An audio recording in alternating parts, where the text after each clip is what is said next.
The Bob Murphy Show, episode 190.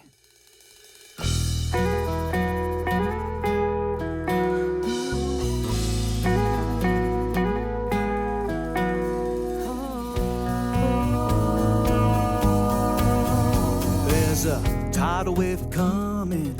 What you gonna do?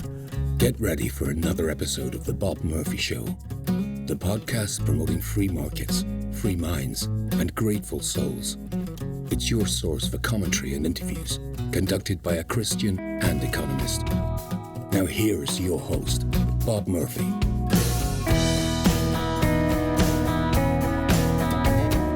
Hey everyone, welcome to another episode of The Bob Murphy Show. Today my guest is going to be Benjamin Boyce.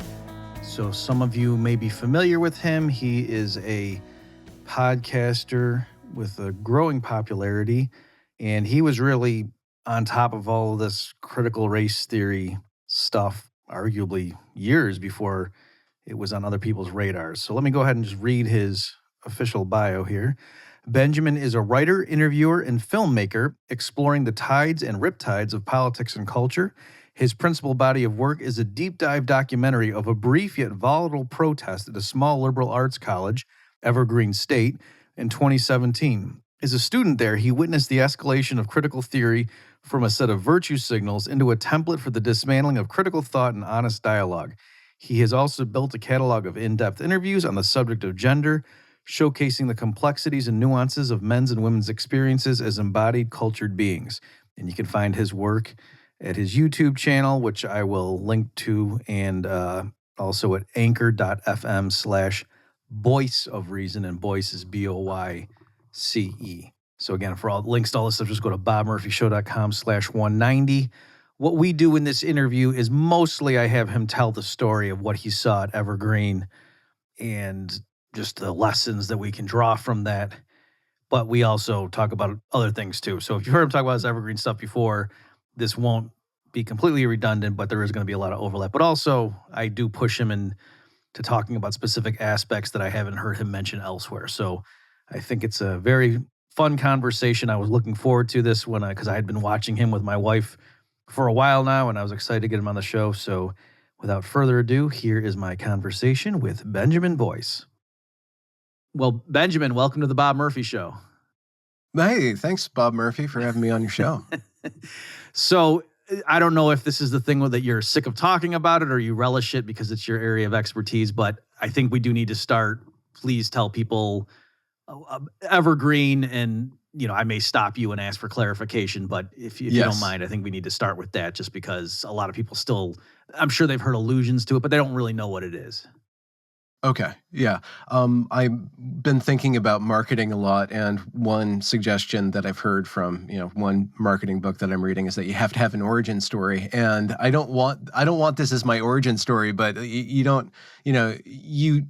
just take what life gives you. And actually, it's actually something very rich. Do you think Bruce Wayne liked his origin story? He didn't choose that, but it was thrust upon him. He drew upon it to do good in the world. So I guess that's a fair point, with the pearls falling and stuff like that. So the pearls that fell in my background were at the age of 36, after a decade and a half working preschool and odd jobs and writing impossible fictions, I kind of beached in life and I plateaued, and I needed to kind of sink my teeth into something. And I felt that I had not gone to college and I needed accreditation. I needed to really focus on, a skill. Can I stop you even at this early stage? You had been teaching preschool?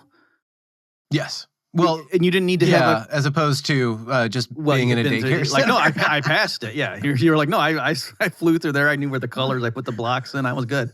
No, I'm saying, but you were able to do that without having had a college degree, or you went. Well, I started as a what's called an aide, and it's basically, they just need help. And I was living in Portland, Oregon, and I was tired of doing barista things. And I just, on the fly, somebody told me that I'd be good with kids. And on the fly, I just opened the phone book. And the first place that I called didn't answer. The second place hired me. Okay. So I just walked in, it dropped in my lap, and it turned out that there was a lot of meaningful work that I was able to do, studying and coaching 2, 3, 4-year-olds in how to be a human. You know, they say that those who can do, those who can't teach. So I was trying to figure out what it is to be a human being, and learned a lot, actually. It really helped me ground myself in human psychology and basic human, the hydraulics of human behavior. And something that I took to, and it was able to provide enough support for me to work on my creative endeavors, being impossible fictions. Can I But ask I you got really burned out. about this? I don't know if this is a good interviewing technique or not, but I don't want to lose track of this one, because there's like a sort of running debate, like, are humans naturally good or evil? So like, you're looking at little kids, are they selfish and self-absorbed, or you know what I mean? Or is it more they just don't know other people and you got to teach them how to share and think? What's your take on that sort of question?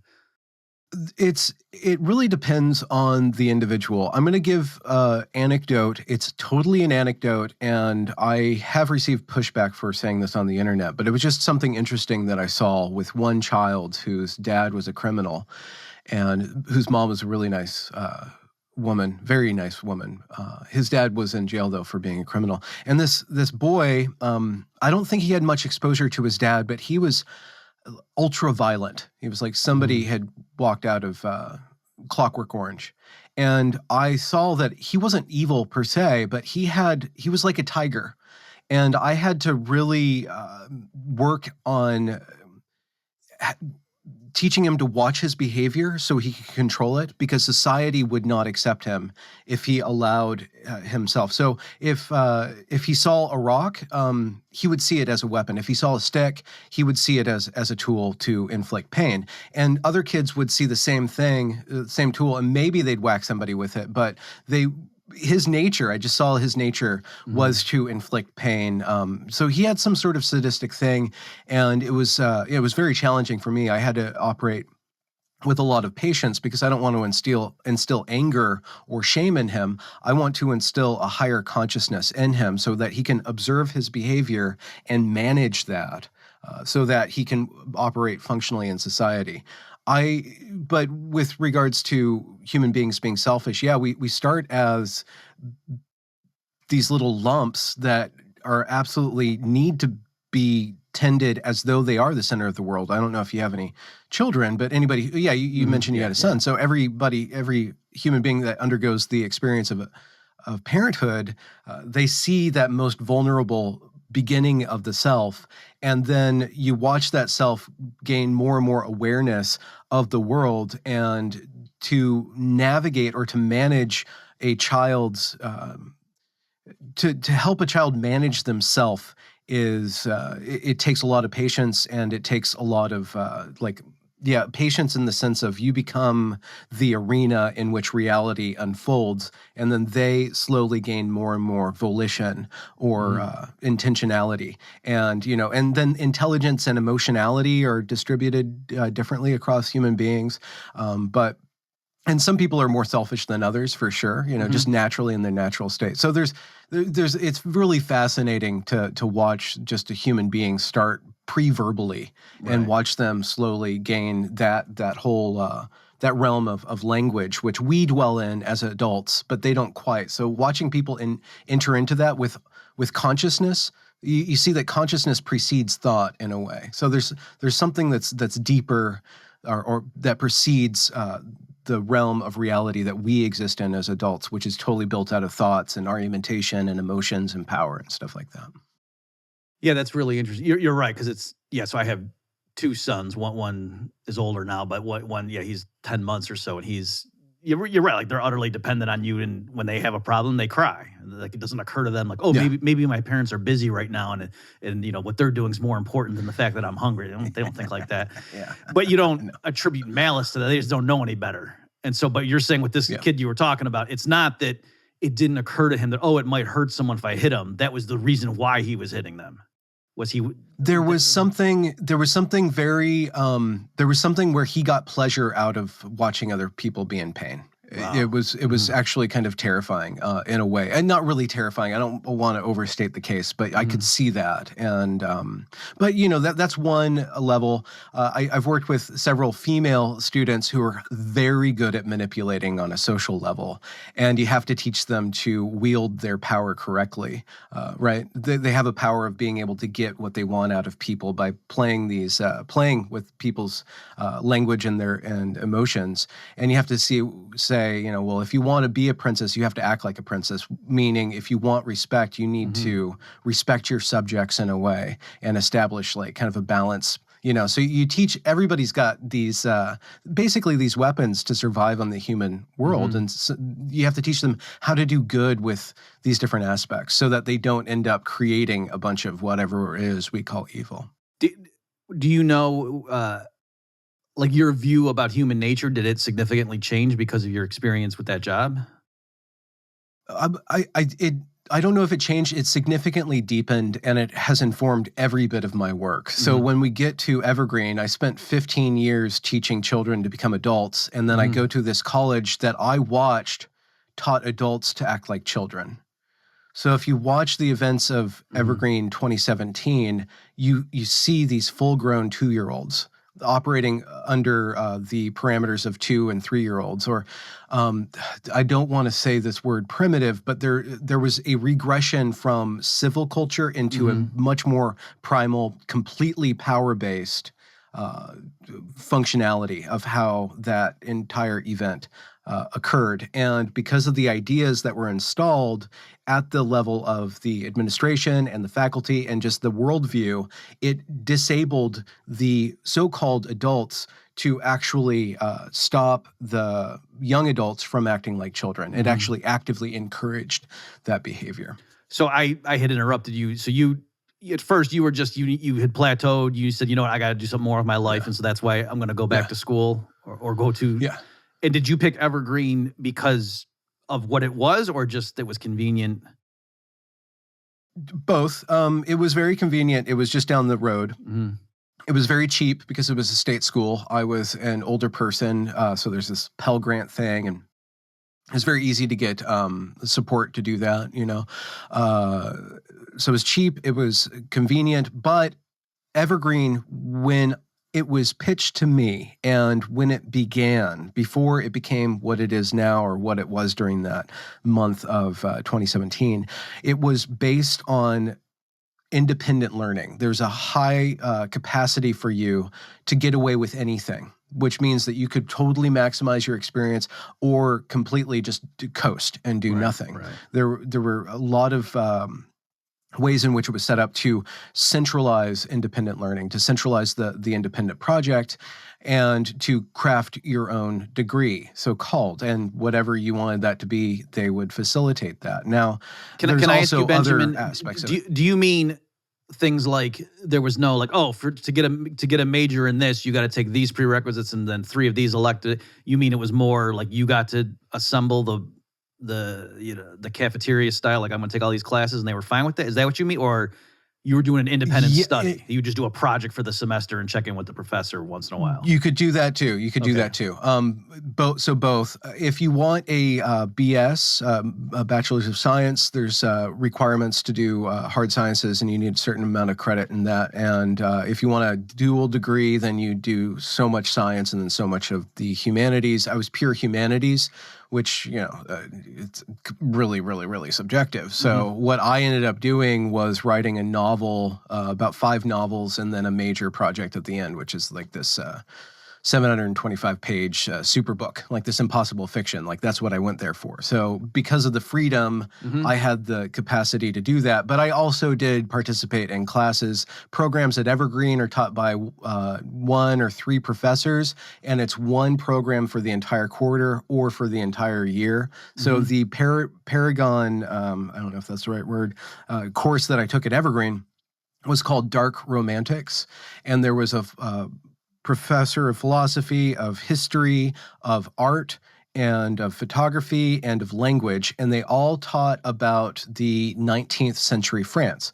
We talked about the French Revolution. We talked about, the history of that era, the literature and philosophy of that era, the art of that era, and then at the final quarter, the spring quarter, we went to France and immersed ourselves in the culture, and we all did personal projects based on that, based on Romanticism and French history and culture and so on and so forth. So there's that, and then there's a lot of student-originated studies or independent work where faculty acts as though they are the advisor, and you bring them their work and you discuss these concepts, and then you go for it. So I had already spent 15, 20 years writing novels, and I really wanted to figure out why they kept on self-destructing. And so I went to Evergreen and I studied literature, I studied writing, and then I studied how to study those things. I studied criticism, and then somehow I was immersed in all this social justice stuff. So Evergreen had a reputation even before you went there that what people say, it's really liberal or PC or I don't know what terminology. I didn't understand that before then. Okay. I heard kind of rumors that it was, but when I stepped on campus in 2013, it was like stepping back to 1993. Like with the signage around dismantling patriarchy and people there was a lot of this crusty feminism and crusty eco-living, and this ideal that if we stopped using deodorant, the world would be a much better place, kind of thing, Right. So it already had that culture, and it kind of had, it felt like it was stuck in time at a previous time. But because of that, it was the perfect place to incubate these current ideas of political correctness that go under the name critical social justice, intersectionality, and so on and so forth. Anti-racism, too. At the time, I'm curious, was it kind of like you were generally on board, like, oh yeah, of course racism's bad and, sexism, but these people might take it a bit too far, but what do I care? It was like that, or were you against this stuff from the beginning and just overlooked it? Okay, well, of course racism is bad, but I had grown up, I'm a Gen Xer, I had grown up taught that we are to judge people based on the content of their character and not the color of their skin. I had, through the accident of history, had deeply internalized that racism is a stupid thing, and it really doesn't tell you anything. The visual aspect of the human being doesn't really make any sense. What you need to understand is who they are, and that was backed up with my time in preschool. I did work with kind of bougie kids. I worked with low-income kids too. So I had worked across races and cultural spectrums, and for sure, there's a socioeconomic disadvantage for children that's pretty hardcore for them. Equal opportunity really is a myth because it really does have to do with your beginning and the family unit that you're born into, and then the amount of stress that family unit is undergoing due to economic factors really does impact a child. And so I can understand how socioeconomic stuff, and I do understand that there's vestiges of racism that have fed into socioeconomic status and vestiges of racism that have stereotype bias and stuff like that. But I spent time in Chicago too, and I saw the great mix. I saw the great cultural soup, and I didn't really understand. And I was actually taken aback when I saw, after a couple years at Evergreen, I saw this critical social justice stuff really ramp up. The professors and the administrators really ramped it up, and I'm watching my professors say that teaching Western art and Western science and Western logic is actually promoting racism, and we are as complicit in white supremacy as any institution in history. And I'm watching, like, this is the least. This place is so anti-racist that it's racist now. Right. And you guys are comparing yourselves literally to the Nazis, but it's so.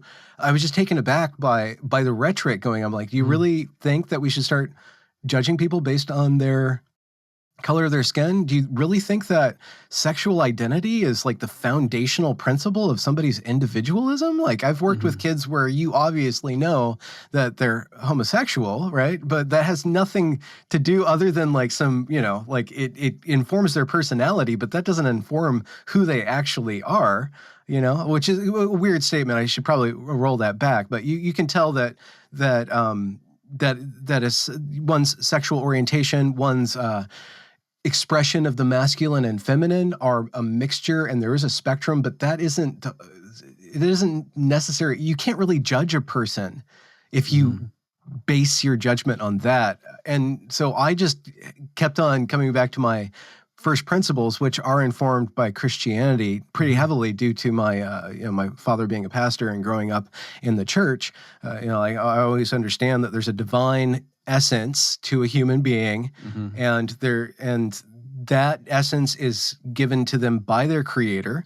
And if I can contact with that part of that human being, we all are equal in the eyes of God. Now, we're not equal in all these other ways, but primordially, from the very beginning, I am really, if I'm better than you or worse than you, subjectively, like that's such a small difference in the grand scheme of things, right? And under the eyes of the Supreme Being, my job, if I am smarter than you, is to lend you my intelligence, and your job, if you're stronger than me, is to lend you my strength. And then we do a transaction and we build a better society.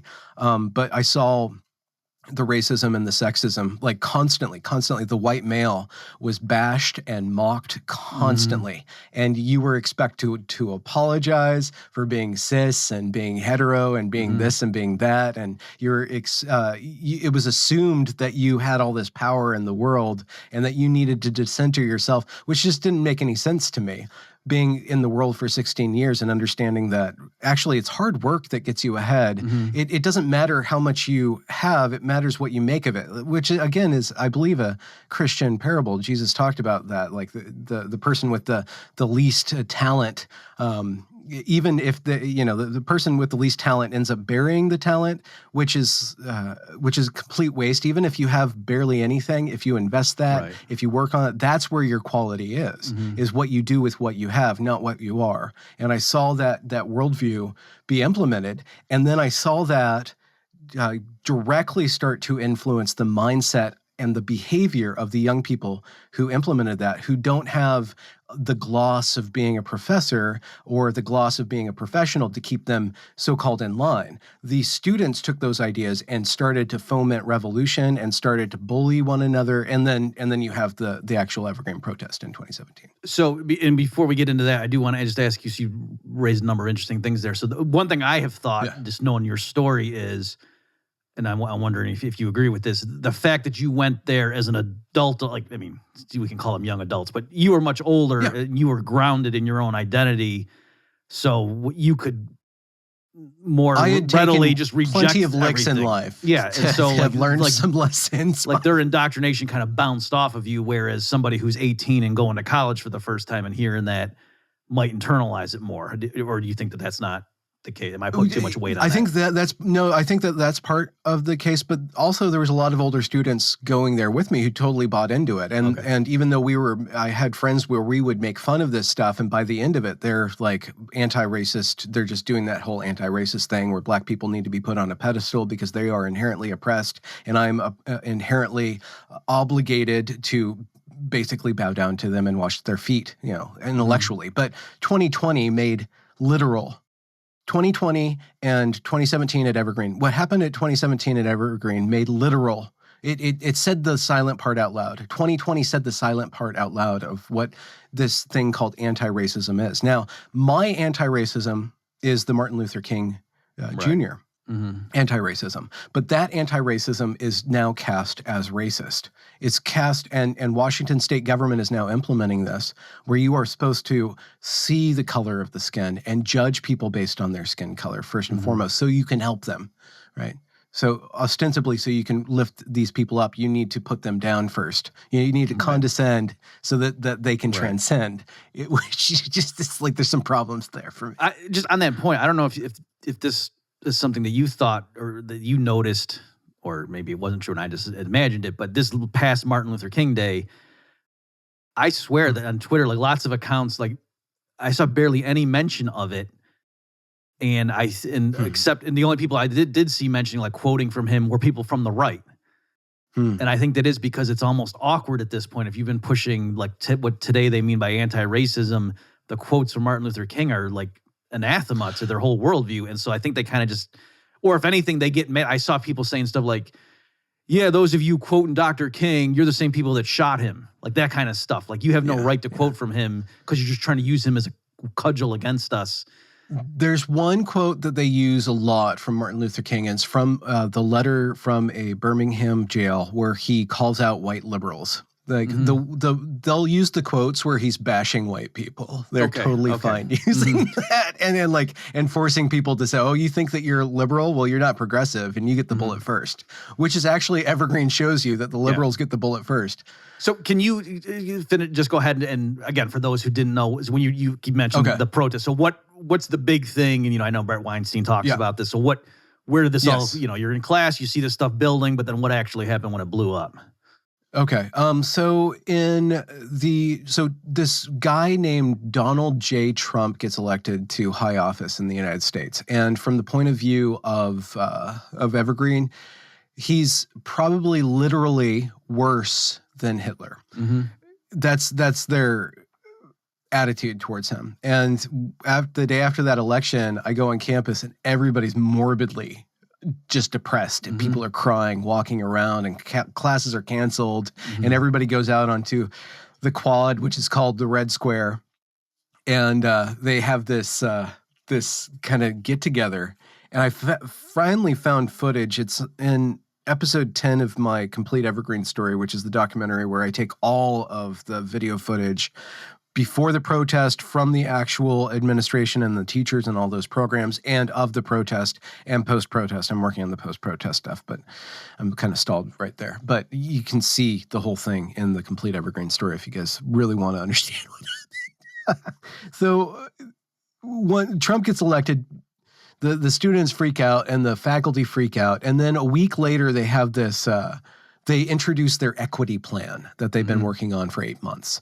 And I am on camera, which means that I'm manning. Well, you're not supposed to say manning at Evergreen. Actually, it's sexist to say that. So you're operating? I'm operating. Yeah, thank you. I'm operating the camera. There's 3 cameras. I'm on one. And I'm watching this thing unfold, and it starts out with this song. And then it starts out with all of these personal testimonies about this equity plan and how hard it was and how they argued with each other and threw chairs at each other because this work is so important and it's time for us to change the world right now. And with what's coming down the pipes on the federal level, now is the time to lift up these students based on their race and look at the data. And the data actually doesn't support their point at all. The data actually shows that it's, among the populations that are being underserved and that are dropping out, according to their metrics of what they want to do, the poor white male is among the highest risk student.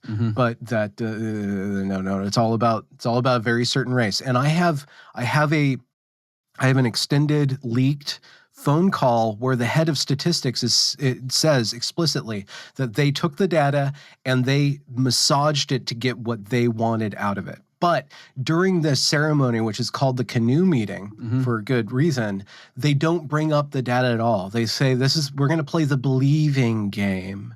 And you don't question. You have to put yourself in the position, and you need to get on board.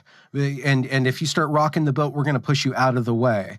And I have Brett Weinstein, who I did not know until after the protest. He's in the room. Another professor that I know pretty well now, post-protest, they're in the room, and I'm in the room, and people are like, I'm like, this is the worst church service I have ever been in, and it's nothing but a church service, and they don't even know how to do that right. And at the end of the freaking ceremony, they're like, we're going to get in a canoe. So they appropriate this native ceremony. They get in the canoe, but everybody has to say why they're getting in the canoe. It's in like a classroom auditorium type room? Is that? It's in the amphitheater. Okay. Or whatever it's called. Yeah, this auditorium, yeah. And there's a canoe on dry ground sitting up there? No, they pretend. Okay. So you have to watch this footage. So they're going to make a row. They make like this imaginary canoe, and everybody has to say why they're there. And all of the administrators have to apologize, and they all say that they don't deserve. We're going to be in the back of the canoe. We're going to help these students that are so oppressed, and we're going to do this. And it's just it's not an academic thing at all. And everybody gets in a canoe, and I'm looking around during this whole thing. I'm like, This is a presentation of the administration to the student body? this is a that what this is? presentation of the Equity Council, so-called, to the entire campus to show that we are now about equity. We are about this, what they call social justice. Right. But they don't talk about how they're going to do it. But if you actually look at the document, they want to be in charge of hiring. They want to be in charge of promotion. And that's where Brett Weinstein starts to get in trouble. He gets in trouble before that. But he starts questioning, well, how much power do these people have? How is this actually going to work out in reality? But before that, they all walk out in this canoe. I'm filming the whole thing. They all go out. Everybody's somber and like in this kind of weird trance state. And then I didn't follow them, but I heard from a student where they go to the Longhouse, which is this Native American building where the Native American students go, and there's a lot of classes about public administration for the Native communities. Evergreen does do a lot of work positively for the Native the tribes in the area. They all go to that place. They have the black students stand in the middle, the white students stand around the black students, and then all the teachers stand around, and they all start singing songs. They all start singing songs about kumbaya and stuff like that. So I think that's very, very important, because they basically summoned what happened. They crafted a ritual that implemented a racial hierarchy, ostensibly to flip or to destroy a racial hierarchy. Right. And then they set up a community order. They concretized that framework in their head. That was the way. So that makes sense of a lot of the documents, the internal emails about how any sort of questioning was treated. You were basically a heretic if you questioned the actual document, the actual how the outcomes of equity would actually affect the campus and like all levels of the campus. So that was in November, I think it was 16th of 2016. Okay, so that had been in the works. That wasn't that Trump's election caused that. That thing was already. Even back when they thought Hillary was going to win for sure, they were doing that, planning that. They were planning that.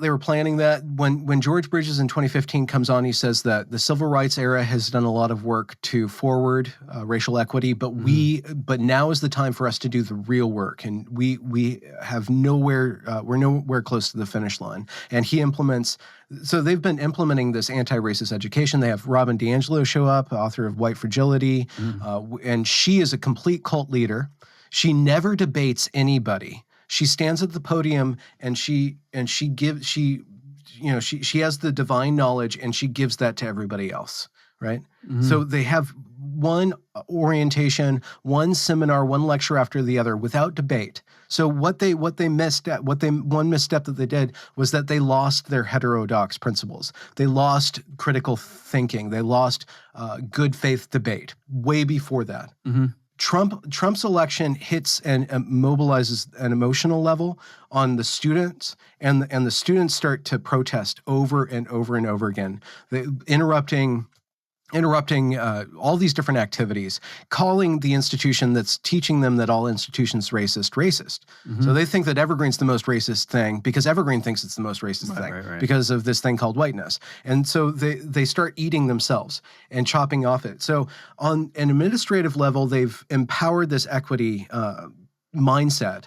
The faculty are now fighting amongst each other and starting to witch hunt each other and denigrate one another to mitigates or questions this sacred doctrine, which is not based on fact. It's based on this social justice ideal. And then the students are on the lower tier starting to be agitated more and more and more.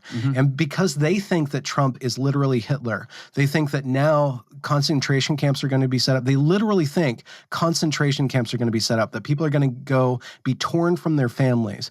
And they use that the Obama era immigrant policy to prove that Trump is the bad. Whatever. Kids in cages and all that stuff, which are no longer kids in cages. They're enhanced, what are they called? Like some sort of enhanced, extended residential facilities. Right? Yeah, I know. I can't think of it, but yeah, I saw the headlines and how it seems a bit different. And you could have pointed out, no, the last time we had concentration camps was FDR. We're fine, Yeah. But, yeah, which is ironically a progressive guy, right? Right. So then, then the faculty have this harebrained idea. They did not think about optics at all.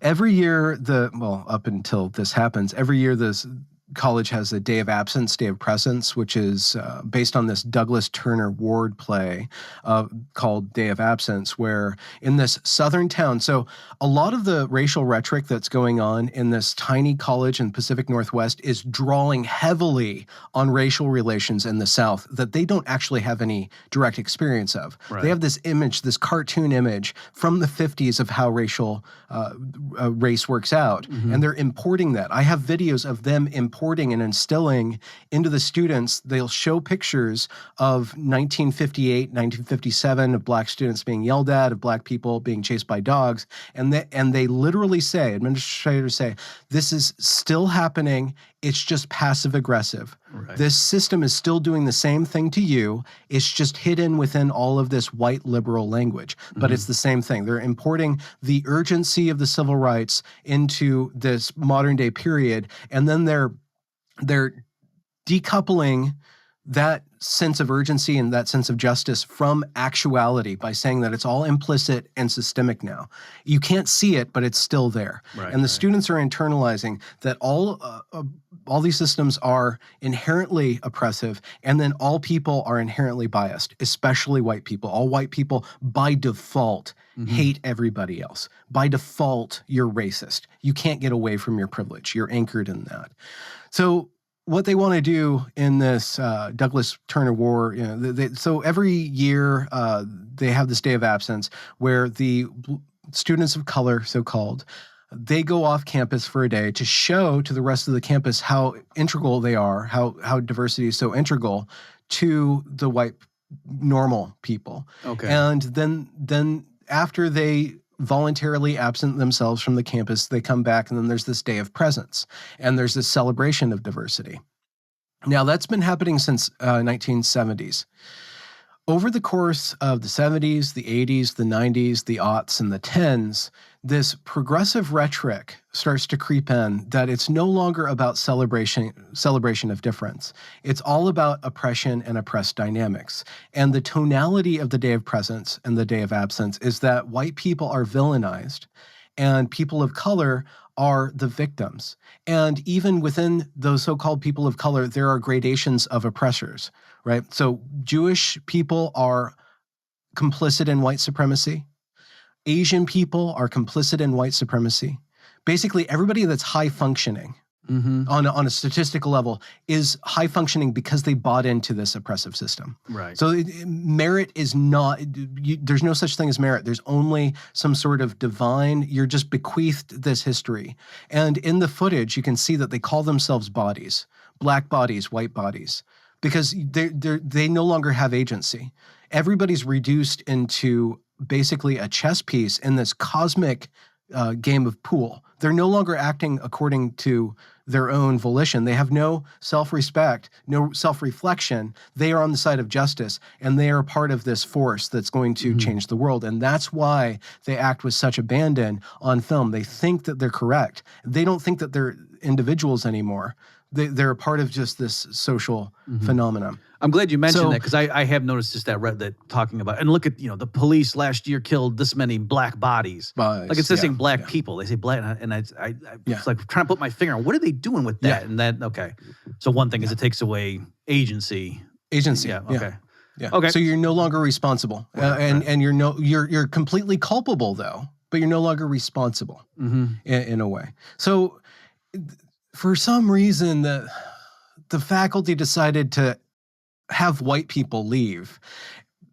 And they phrased it like, you're going to require to leave campus if you're white, because we want to center the campus on people of color.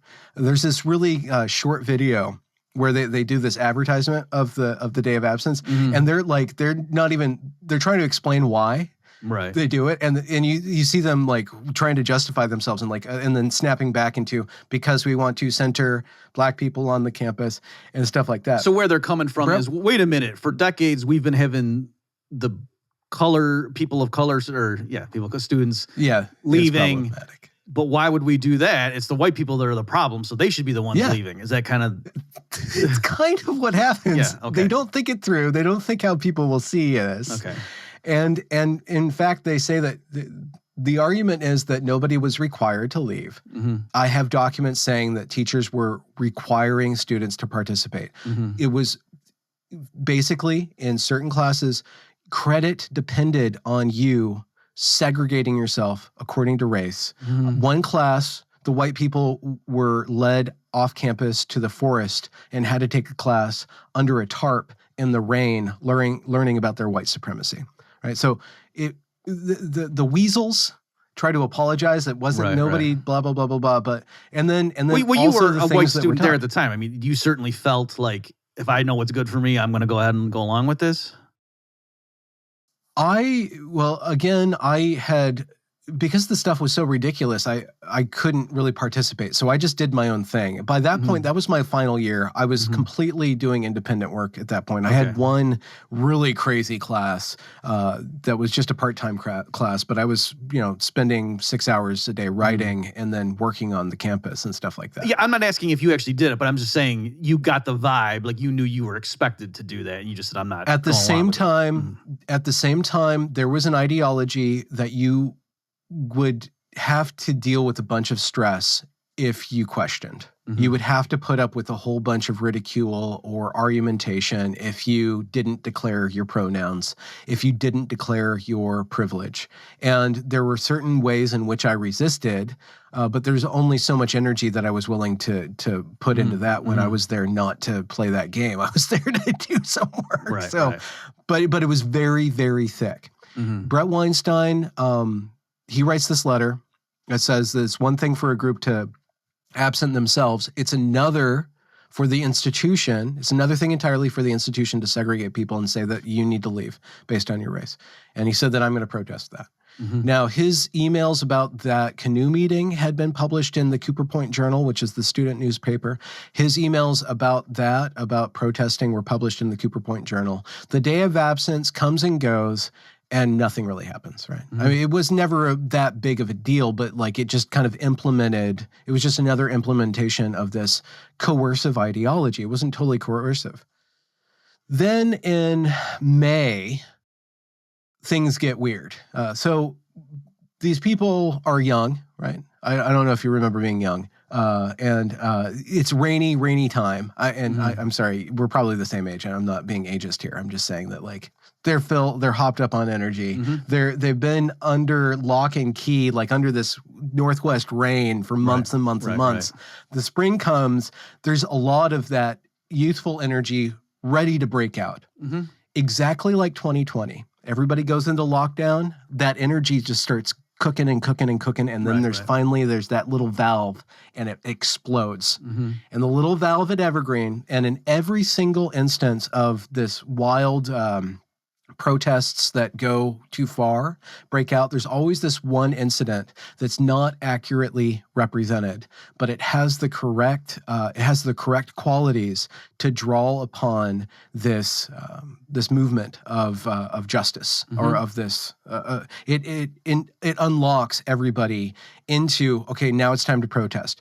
There is an entire generation that is trained like dogs to react in a Pavlovian manner to certain incidents, whether it's a poop swastika on the wall, and I think that was the University of Wisconsin or Michigan, I can't remember now, or, like somebody writes the N-word on a toilet, which happened at DePauw University in Ohio, I believe. But I've studied, since Evergreen, I've studied these protests over and over and over again. And then in 2020, there's that one incident that's not accurately represented, but it looks like oppression, mm-hmm. specifically police violence, or some sort of like cultural violence against specifically black bodies. Mm-hmm. The black sacrificial lamb the black lamb is sacrificed, and that initiates the entire ritual. And it's totally a ritual. Mm-hmm. They all operate according to this pre-programmed thing, and it's not necessarily intentional, but in protest after protest after protest, they all start acting out this morality play. It's very similar. It's very boilerplate. And it's also boilerplate what happens after that with the administration coming in, implementing all this diversity, equity, and inclusion stuff, and then going along and indoctrinating the entire society, which is what happened at Evergreen in the wake of the protest. But I'm getting a little ahead of myself. Okay, so you're talking about spring of 2017 is when. Yeah. So what was the spark? What was the thing that maybe was mischaracterized that set everything off? This is the thing. It's so stupid.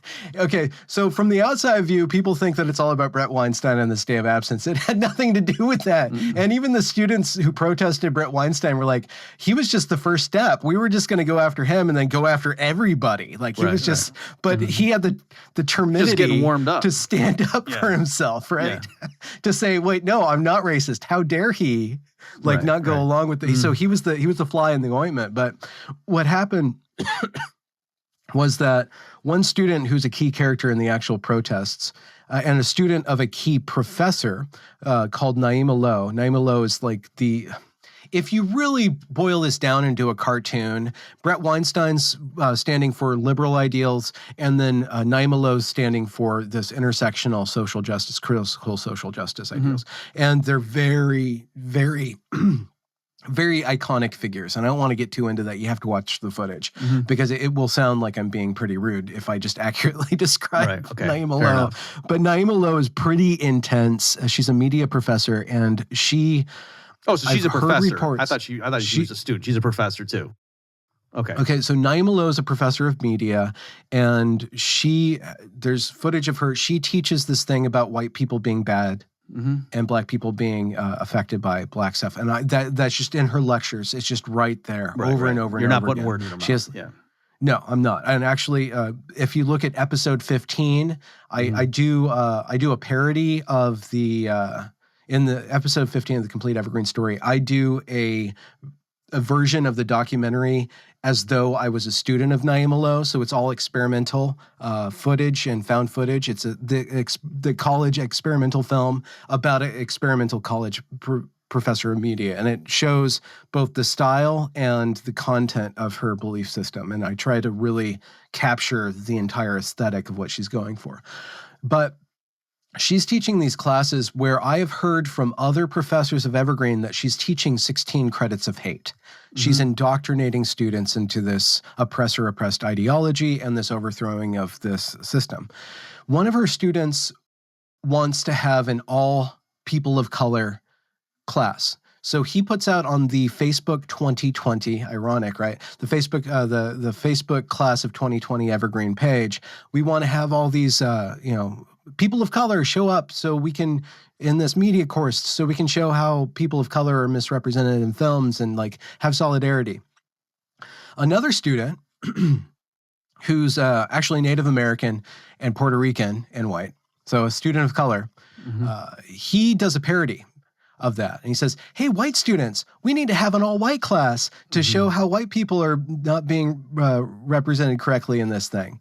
And that is taken as racist. He's being completely racist, and he's dogpiled on the Facebook page. And then the students start having unrest, and there's all this tension, and they're cussing at each other and calling each other racist and bad people. You're evil, you're white, or you're white, you want to be white. Your mother should beat you and stuff like that. To Keave, who's the student of the student of color, who's the wrong in his head, he's the wrong color, right? In his head, he's white, right? But this other student, Jamil and Tamiko, these other two students of color, they confront Keave. And Tamiko confronts Keave in the cafeteria and threatens him to change his attitude, to change his behavior, and to apologize and to stop acting that way. And is really threatening, according to the story that Keave gives. Very threatening. Keave thinks, okay, well, I've been threatened. I'm going to go make a report to the campus police. So Keave goes over to the campus police and tells them the incident. The campus police then try to contact Tamiko, student of color, to give his side of the story, which is due process. And there's a thing called due process. Let's get both sides of the story, do a proper investigation, have it all down on the books, and then sort out what we need to do, right? That's college procedure. Sure. The Tamiko doesn't have his contact information, just his mother's. So the campus police call Tamiko's mother, which is a big no-no for police to contact a Black woman's mom. Like, it's a complete violation because that sends all this shock into, and this is the story that they tell afterwards, that created a whole bunch of trauma because that means that her son is probably dead. If the cops call, right? So it's coming from their privilege not to realize that you should have known what this would do, because you've grown up. Yeah. If police called your mom, she'd be like, "Oh, what did he pick him up for jaywalking?" Or okay, yeah. So the police call Tamiko's mom. Tamiko's mom hangs up, then calls Tamiko. Tamiko finally gets in contact with the police, and the police ask, "Do you want to come over and give a statement?" And Tamiko says, "Yeah, I'll come over." Tamiko gets his friend, and his friend gets their friend, and all the students get together to walk and to escort Tamiko over to the campus police so he'll be safe and he'll be surrounded by support, so when the police, tie him up. Because in their view, the system's about to drop the hammer on them, as it always does. Yeah, okay. Yeah. And then in RA or in RD, a residential director, so in the dorms, there's these people who have, who are there to help the students. Residential director offers to go with Tamiko, so he has somebody from the administration that's on his side that can be there and provide extra oversight. Tamiko accepts that. The story that goes out on social media is that the cops have now extracted a student of color from their dorm in the middle of the night and now are detaining that student of color. That is what they say that night as they're walking over there of their own volition, of their own will. They go over there. The police say, "You don't have to give this statement. This is totally voluntary. We're just looking for it." And that is taken as they are detained. There is one restroom in police services, but it's next to the servers. And because of state law, nobody can go back there. There's all these servers with all this really sensitive information there. So there's no bathroom available in that place. The students say that they are being detained against their will in the middle of their night and not allowed to even pee. That goes out on social media. More and more people start swarming the police. And then Tamiko gives this statement and they all go home. But this narrative's created that this is exactly proof that Evergreen is systemically anti-Black, that they've targeted a Black person. The Black body was detained against their will for a non-crime. And this goes against around social media, and the students start fomenting, and they spend a week doing all these meetings and planning. They start to plan this protest. And they're like, okay, well, and somebody says, okay, we're complaining, but we need to do something. We need to do something. So they form a committee. Literally, that's what they call it. And they're like, okay, so they map out this week of protest, and they see that Brett Weinstein has written all these emails. So like, okay, on Tuesday at 9:30, we're going to go over and protest this racist professor. And then we're going to go over and protest this event and this event and this event and this event. So that's what initiated. That's the build up to this thing.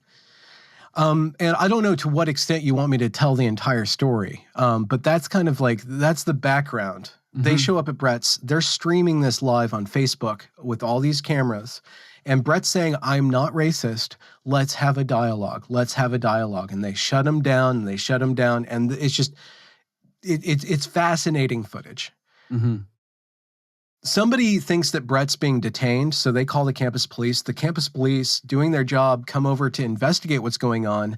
The students rush the campus police, and there's footage where the Black people are saying, white people, protect us. Put your bodies in front of the Black bodies."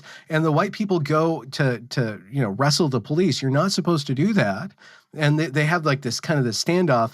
And then the white students, and then they figure out that the police don't care about them. The police only care about getting to Brett. So the protesters kind of walk over, and they're all jazzed up. They're like, okay, let's go over, and what are we going to do now? We have to keep on doing. So they go over, and then they go to the administration building, and they start yelling at everybody in the administration building. And then they start this whole struggle session where everybody's confronting this racist system, and they're going to overthrow it. And the President Bridges is there, and the entire administration's there. And they come out with this statement that they put on social media that lies about the entire thing.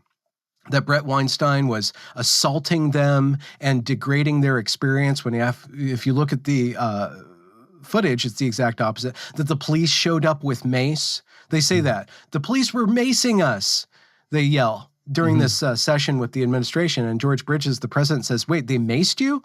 And then they say, "No, you're not listening to us. They had mace. You're not listening to our actual experience. You're listening to something else." So the whole thing is unmoored from reality. The emotionality is not in tune with any sort of actuality. And then this lens of narrative, they build up and they shoot it into the internet. It gets picked up by afropunk.com, and it starts spreading on this internet level. Brett Weinstein is connected with Eric Weinstein, who's pretty involved in this Twitter discourse, and the entire thing goes meta. It goes from this thing that doesn't actually make sense on an actual level to this social media lens, and then to this meta lens. And the whole thing just explodes from there. And then the next day is when they take over the library building, and they actually detain and take hostages and are monitoring who can come and go from the campus. And they're live streaming this whole thing. And President Bridges is warned to just shut the campus for a day by the police chief, Stacey Brown. And he's like, "No, I have it under control. I have it under control. I have it under control." So that's kind of like the sample. I have the whole thing on film if you guys want it. Okay, let you guys watch the rest. And folks, this is bobmurphyshow.com/190. I'll give links to everything that Benjamin has done on this so you can see more. But thank you. Yeah, so that's good. So I guess the obvious follow-up to that, and then we can talk about other things, is was it weird for you to see it happening on that campus, and then in a sense, did you feel like Cassandra, and then you just saw it happening to the country as a whole later, and you were powerless to stop it, and you're yelling in the void, or? Oh, geez. I saw the buildup, and I actually, in 2015, when they started doing these illiberal training sessions, I wrote to the president and I wrote to the campus. I'm like, "You guys are going down the wrong path. Once we stop judging people based on individuals, once we stop seeing individuals, it's havoc. We will no longer be able to see each other as human beings. Therefore, we will no longer act as human beings." And then I saw protest after protest leading up to that, where the unhingedness, just the crazy behavior of the students, it totally offended me. And I wrote about that. I complained about that. I'm like, "You guys are teaching them about privilege and oppression, but there's no etiquette." So empowerment without etiquette is just a license to be a tyrant. You guys have created a generation of tyrants. And I'm saying this, and it just gets bigger and bigger and bigger and bigger and bigger. And so the whole thing blows up. All this footage shoots out into the internet. All these YouTubers take that and show this crazy Evergreen College. This is crazy. But I'm like, "You guys don't understand. This was taught to them. I have footage. I have receipts of this being taught." So I started uploading all of the footage and all of the emails that I could find. And being there, and it's being a state institution, I had the freedom to request the information and to leak those things. So I was the Snowden of the Mosses, as I like to say in my more proud moments. But my first video was not about denigrating the students or the professors, but just to say that this ideology looks at human beings as integers of it's an inhuman way of looking at humanity. That's the input. The output is inhuman behavior. And I talked about preschool. I talked about please and thank you. About teaching a child please and thank you is not just a rote. It's not just this rote thing that you do for politeness. This is to say please to the preschool teacher that's giving you the milk, forces you to recognize that they're a human being just like you. And to say thank you is to thank them for offering you their self. And then you participating in a human exchange. It's not just about getting what you want. It's about being a part of a bunch of humans that are doing that. And I made that argument, and I stick to that. I stick to that principle, which I think is based on a kind of a Christian understanding that has been upgraded into a certain form of liberalism, which just sees anybody, regardless of their belief, as individuals first. But Evergreen did something opposite. What's really sorry, go ahead. Yeah. Well, I was going to say what's interesting to me is, there's lots of different problems with that. We talked about how it flies in the face of Martin Luther King, but also her name escapes me. But do you know that famous experiment where the the lady went into the kids and like the kids with the brown eyes Yeah. versus blue eyes, or I'm botching the details, but like Yeah, that's supposed to I be a can't remember her standard name. thing, and yet like isn't that what they're doing here? Like isn't that They created know? tribalism. Right. Therefore, they created a tribal dynamic, which is all war. It's all power. It's all war. And so when 2020 happened, like I went into post-traumatic stress for like a month. I'm like, no, they said it wasn't going to go viral. And I'm like, I knew it was going to happen. That's what I'm wondering. Like, did you feel like you just saw it morphing and went from that campus to then the whole country and you were powerless to stop it and you could see it and other people couldn't see it? Or well, what I try to say with regards to Evergreen is that there's the surface event that's like watching a train wreck in slow motion, and it's like a very fascinating experience. It's enraging and stuff. But the real story is what happens after that protest, is that the administrators of this institution clamp down on free speech. They clamp down on argumentation, and they say that now is the time for us to dedicate ourselves to this thing that they called social justice. So we need to do trainings, and everybody needs to watch their words. And offense becomes the primary monetary system of mitigating all social interactions is offense. Everything's based on offense. Everything's based on oppression. Everything's based on mitigating oppression for the most oppressed. It's no longer about conveying knowledge. And so the problem with what happened in 2020 wasn't the $2 billion of damage that were enacted by the protesters and completely covered up by a media and all the leadership, the Democratic leadership in those states, and played down and allowed to happen for political ends. It was the political ends themselves, which wasn't necessarily an election. It's not necessarily like that they used those protests to destabilize the country and blame that on Trump. And then Biden's going to come in and we're having this peaceful moment of solace now. We're no longer in the crazy time. We're under normality. We're back to normal. You can stop thinking about government. You can stop thinking about politics now. You can just go back to your regular life. Yeah, okay. Joe Biden's much more chill than Trump, but within hours of coming into power, he signs this executive order that starts to play around, two executive orders principally that start to play around with language about how the federal government treats people. And that executive order, he completely killed banning racial stereotyping and racial stereotyping in government trainings, which is the anti-CRT bill that Trump initiated, where you can't judge people based on their skin, and you can't say that you're evil, and you can't teach that America is founded on evil ideas. Like that was the things that were banned, among other things. That's gone, so they can teach that now. Right. And then we're going to start to move towards equity, which is equality for all, they say, including, and then they make this progressive stack list of identities. So they're starting to implement a color obsessed view of individuals within the federal apparatus. And so, like I've said before, Evergreen State College and this entire ideology, it starts by saying being colorblind isn't sufficient because you can't see race. We need to see race because that's an actual functional reality in life.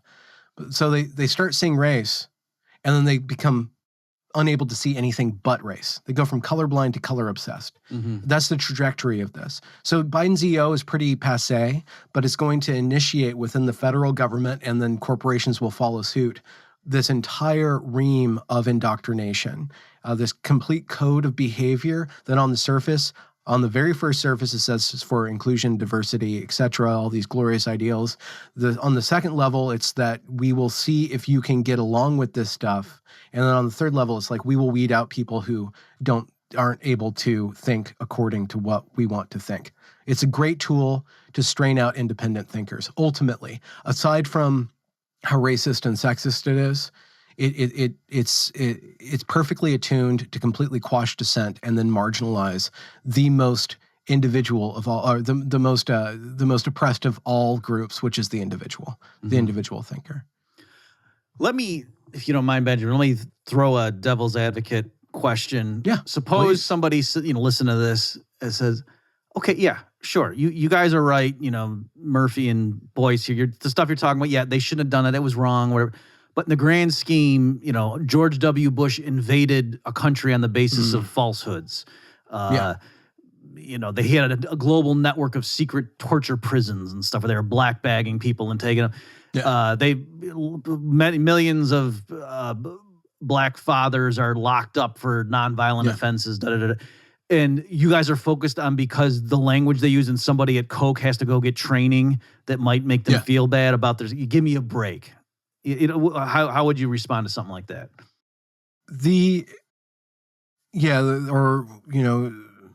You have, as a white man, you haven't experienced 400 years of oppression, and now you're just trying to defend yourself from being oppressed in your turn.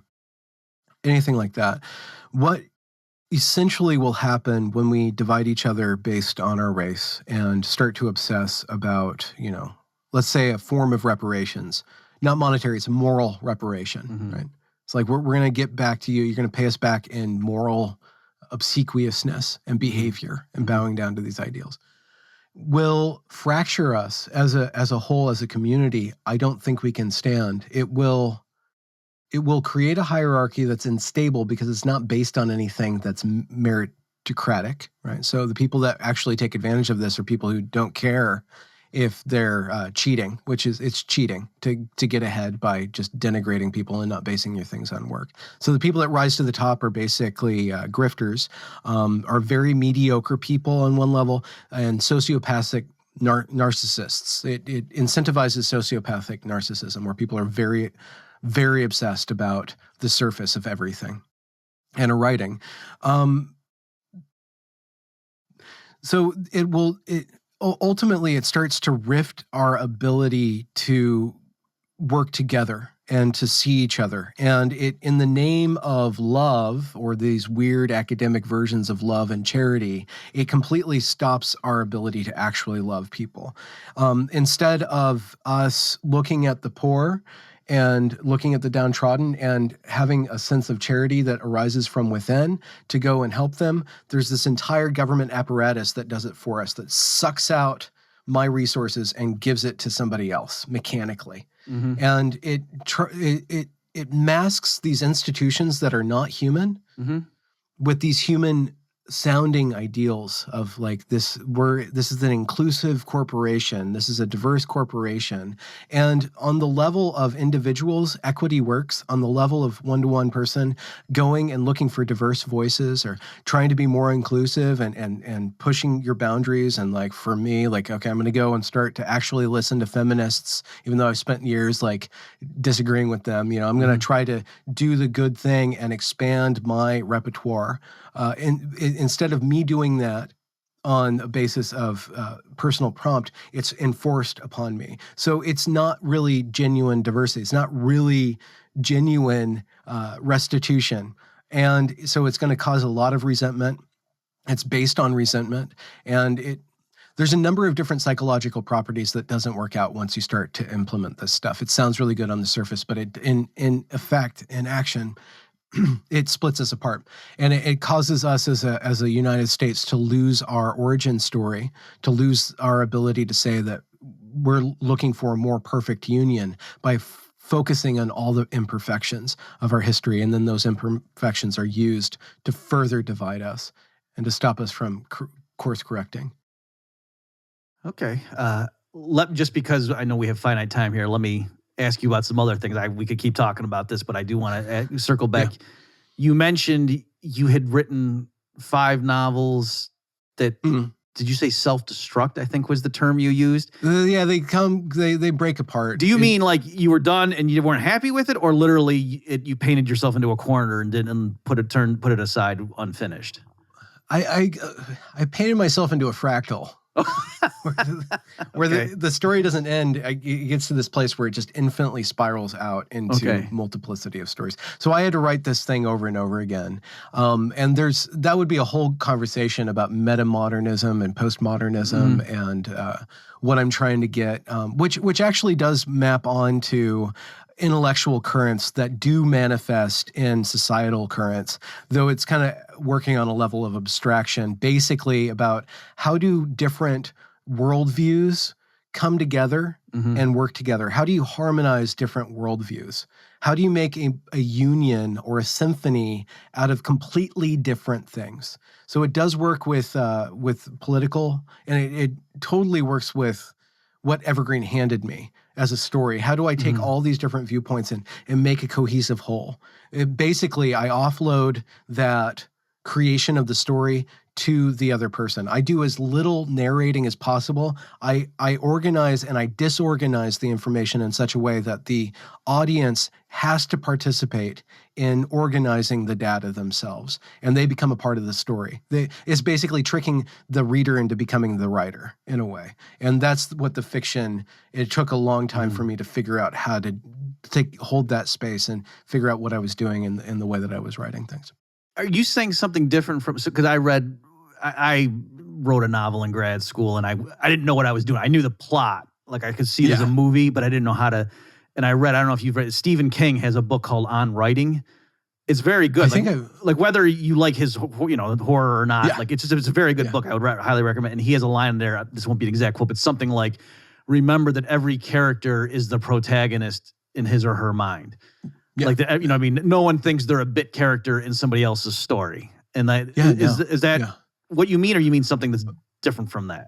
Well, I can incorporate that into what I mean. So if we try to give the audience of the complete Evergreen story the viewpoint that everybody thinks that they're the hero in this story. Everybody is the center of the universe in this story.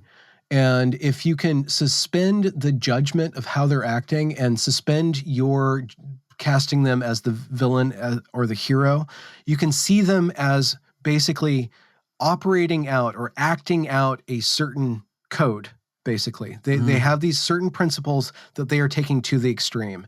And everything during Evergreen and during 2020 is turned up to 11. So you can really see how the basic assumptions work out. So yeah, the character itself is just operating in good faith according to their principles. So you actually suspend judgment of the individual and say that they're basically beholden to their ideals. And which ideals allow individuals to have more mastery and more consciousness, more awareness, more respectfulness, more hard work, more good faith, and which completely destroy all those different things and cause them to be rude, in your face, destructive, dismantling, not caring about property, not caring about individual rights for the sake of some other ideal, right? So if you do approach everybody as a protagonist, you just say, okay, well, then all their good or bad behavior is based on their basic assumptions, which might be dehumanizing in a way. But so, just to give where I've seen it, so like Charles Dickens, he just written some very famous things. But something that always bothered me about his stuff is he's letting you know these are the good guys and these are the bad guys in my story. Whereas like Larry McMurtry, The Lonesome Doves, I don't know if you've read those novels, but in there, like he doesn't, as the narrator, he's not judging. He's just telling you, this is why this person's doing these things. This is what he's thinking when he's doing them. And you totally get, like, it could be horrific stuff, but you get why, I see why, given his background, that's why this guy's doing this right now. You know what I mean? Like, and the narrator's just letting you know, and then this happened, and then this happened, and it's... And so it's sort of and I'm wondering, like, is that correct? Or I wonder, like, if somebody of the other school of thought would say, well, no, Larry McMurtry's clearly letting you know who the heroes are. They're the cowboys, and the Indians are the savages, and and you're rooting for them, and this is a farce. Like, we know they're smuggling it, they're hiding the morality tale. The problem with what I'll just call critical social justice, or you can call wokeness, or whatever word you want to put. I just recorded a Bath Road reading episode before we got on about a person, Karen Johnson, in Washington State, who just became the director of the Office of Equity. So Evergreen is being scaled up to the level of Washington State. And this Office of Equity is supposedly given oversight for every other agency. So they go in and they check the metrics of the outcomes, and then they start to train you in these anti-bias things in order to produce the correct outcomes. It turns out that she taught at Evergreen last year, and she gave this weekend course where where it's called "Leave Your Bias at the Door" or something. Leave your implicit bias at the door. And it's very obvious in indoctrination that everybody has implicit bias. Everybody basically is the villain. It projects intentionality. It says that all this stuff that makes you think that you're not racist is a myth. What you are is evil. What you are is basically racist, and I am going to teach you to think the right way, to act the right way, and then to force everybody else to think and act the right way too, basically. So to kind of like twist around what we're talking about, narrative interpretation, critical social justice comes in, and this is critical theory. Critical theory. It's that we will come into we'll reduce everything to a text. Everything's a text. Everything is a text that is promoting a source of power. And we will read into everything our own narrative, which is very simplistic. It is pretty powerful once or twice, but there's so many other kinds of stories going on, but it sees everything according to oppressed, oppressor, and then the correct plot arc is to flip that stuff over, is to cause this this equalization of outcomes and stuff. So basically, it's a story that is being promoted where everybody is it's indoctrination in the sense that everybody's operating according to this very narrow worldview and can only see everything according to this one story. So it's very badly written. It's a terrible, aesthetically, it kills art. And you can see the destruction of our art, of young people going to college. They're not taught how to create beautiful things. They're taught how to be activists first and foremost, because justice is more important than beauty. I'm glad you put it that way, because I've noticed that too, just in different fields, like this, whatever, I don't know, postmodernism, critical race theory thing, like social justice activism has kind of destroyed like excellence in all these different fields. Like putting aside my own view as the particulars on a given issue, but just in general, like it's swamping it with all this stuff. Like stand-up comedy even has been messed up and whatever. So it's that is the humanities are totally screwed.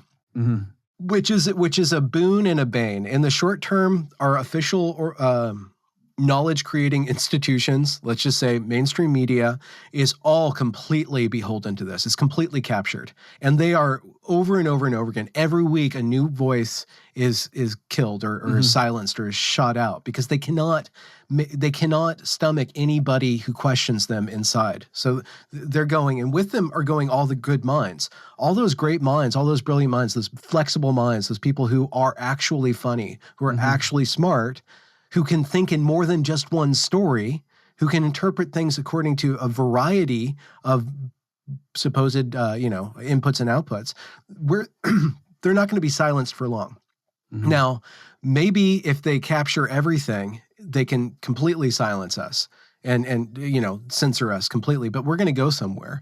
And that is going to foment a renaissance. It's going to put a lot of pressure, just like what happened in 2020, where everybody was put on pressure and there's that release valve and it erupted in something terrible and completely destructive.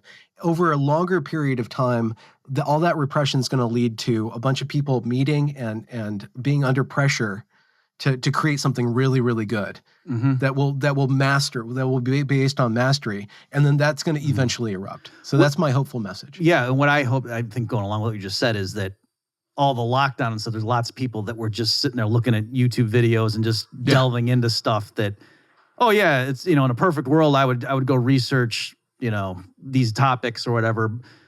But now you're locked at home for a year and now I'm going to go ahead and do that. And so I hope you're right. Yeah, they're going to burst out. Let me give you an example of what I mean.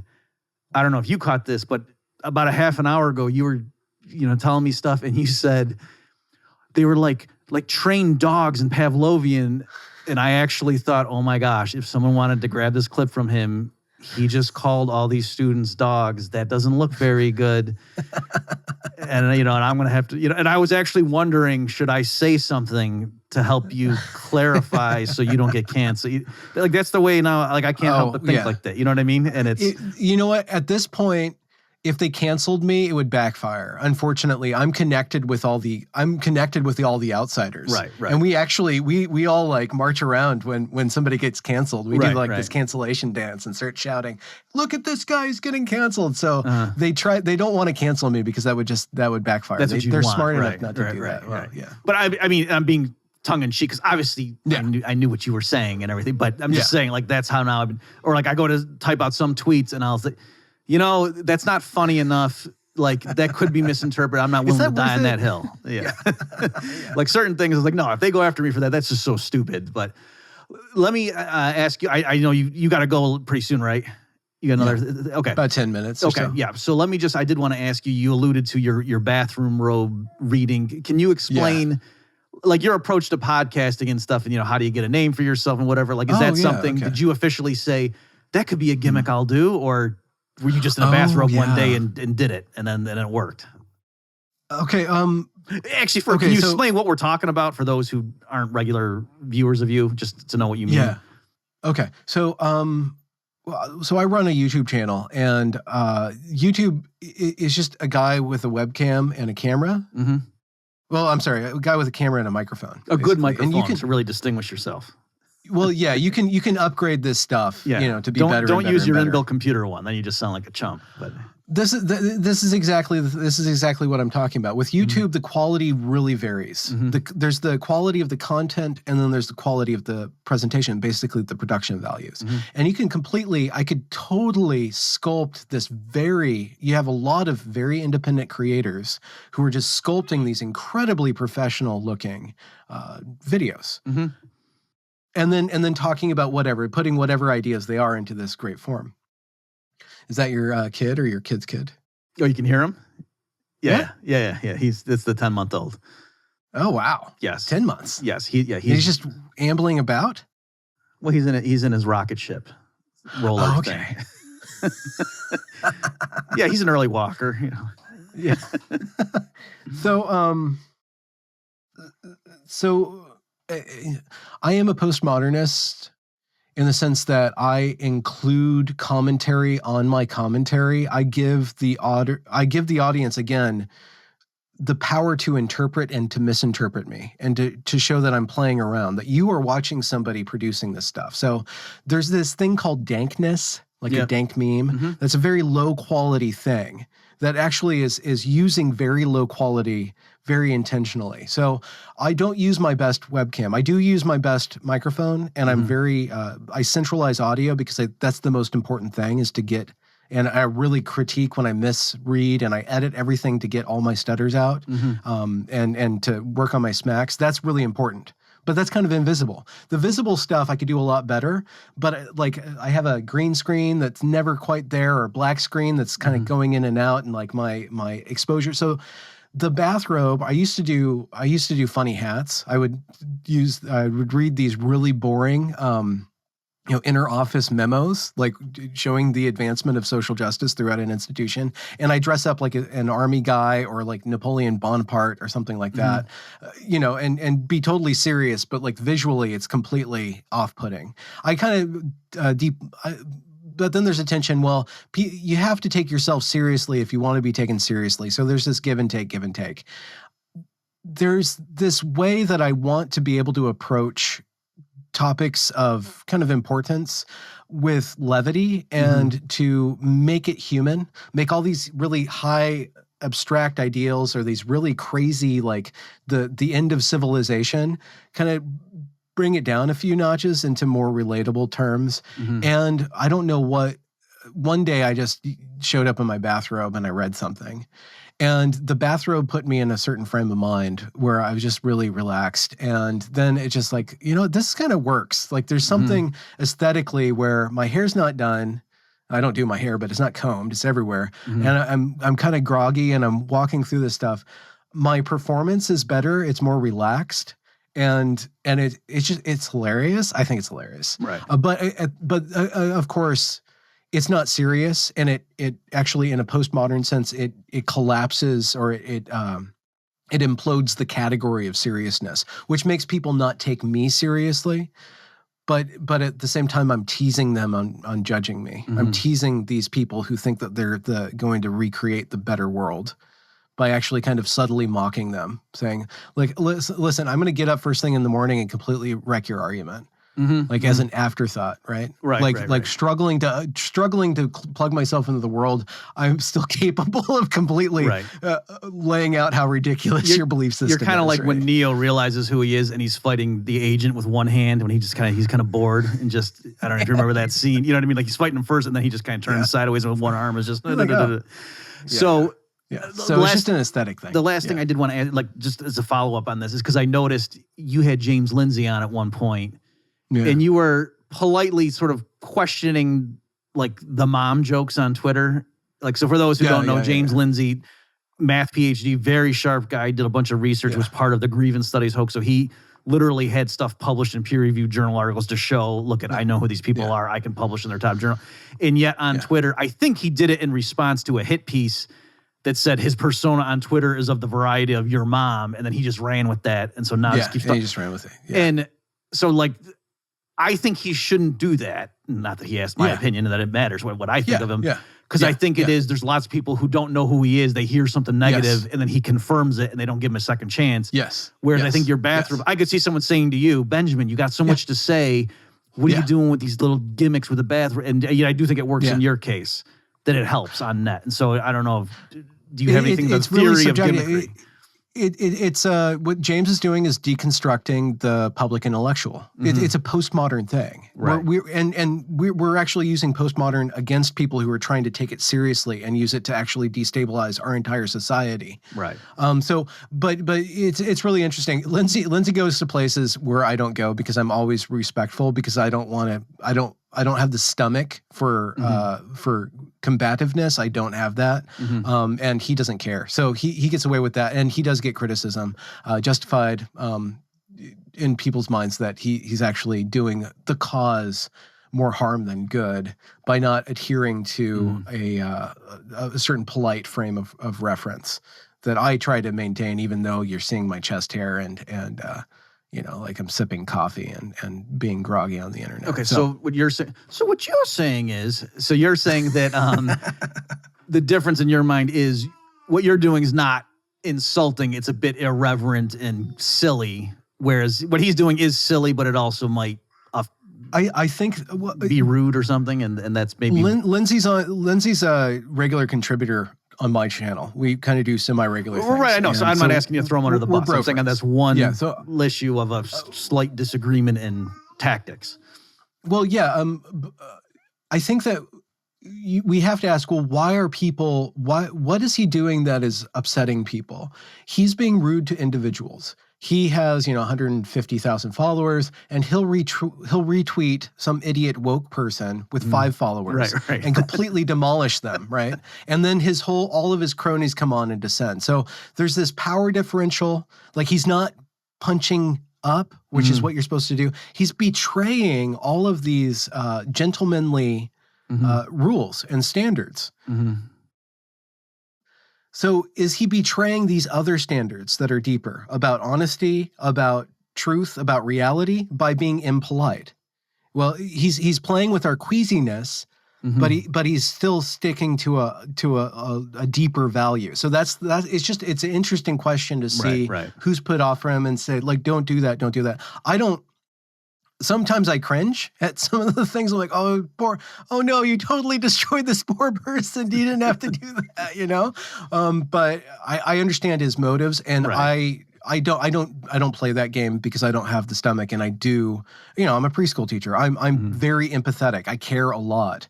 My heart is always engaged in my behavior and in my content. So I'm very.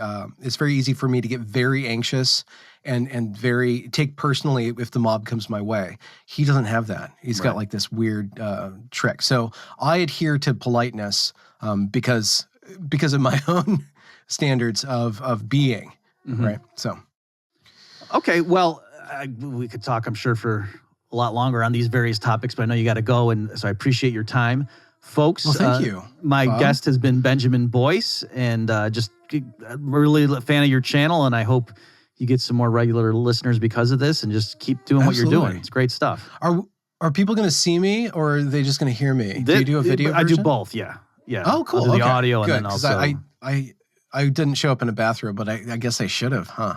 You could have, and I would have, but yeah, I was wondering if you probably think, no, this guy's going to think, why is he doing this? Yeah. I had a one parting anecdote. I had somebody show up in a bath. Like, I show up in bathrobes. Right. I interviewed an OnlyFans star who makes like $100,000 a month. Very, very sharp person. Mm-hmm. But she was just in a bath with a glass of wine. You know, I didn't see her body, but she was naked in a tub. Like, I didn't say anything. You just roll with it. You just You're like, roll with okay, it. Yeah, you just play the straight man. Good. Just play the straight. Just go through. So, you know, if you're ever confronted by that, if somebody's trying to troll you in that, just don't play into it. Just just don't bat an eye, right? Just call their bluff. Yeah. I'm glad and you if warned you me. have to, I would. Yeah, I consider it. probably would be taken aback if that were to happen. But most of the economists who I interviewed wouldn't even consider doing that. So it's probably better for everybody. Well, maybe that's the problem with economics. You know, all these laissez-faire things, they have invisible hand. Oh, look, what about the nude hand, right? What about that? You know, Exactly.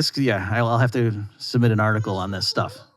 I'll talk to James and he'll give me some advice on how to get published on that topic. Well, folks, go to bobmurphyshow.com/190 for the links. I'll link to all of Benjamin's stuff. So again, Benjamin, in all seriousness, thank you for what you're doing, and it's really important in these times. thanks you so much for having me on, Bob.